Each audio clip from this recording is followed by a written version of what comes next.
9 h ce matin, ils sont déjà plus d'une centaine rassemblés devant les locaux de l'ENS à Gerland.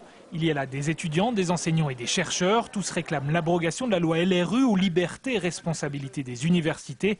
Une loi sur l'autonomie des facultés qui conduira à terme, selon les manifestants, au démantèlement du service public dans l'enseignement supérieur. On casse le service public aujourd'hui, on fait rentrer le privé à la fois en termes de mode de gestion des établissements et en termes de financement avec l'appel à des fondations par exemple. Et typiquement aujourd'hui le plan Lyon Campus, c'est un plan qui vise à rénover certes l'immobilier universitaire, ça on dit très bien, mais c'est fait sous forme de partenariat public-privé, c'est-à-dire en réalité en endettant les universités pour les 30 années à venir.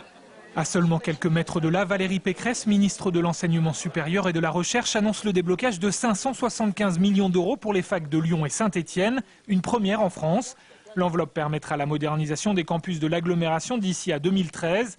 Une réponse concrète, selon la ministre, aux inquiétudes soulevées par les manifestants quant au futur des universités françaises et lyonnaises. Le gouvernement a décidé d'un investissement inédit sur l'enseignement supérieur, sur la recherche, et que le service public de l'enseignement supérieur et de la recherche français va rayonner. Aujourd'hui, l'université française bouge, elle se donne une visibilité internationale, elle prend des initiatives et elle en assume toutes les responsabilités. C'est une révolution, je l'assume, mais je crois que c'est pour le bénéfice de nos étudiants et de tous nos enseignants-chercheurs. Merci. À cet engagement financier de l'État vient s'ajouter la participation des collectivités locales, régions et Grand Lyon pour un montant total de 117 millions d'euros.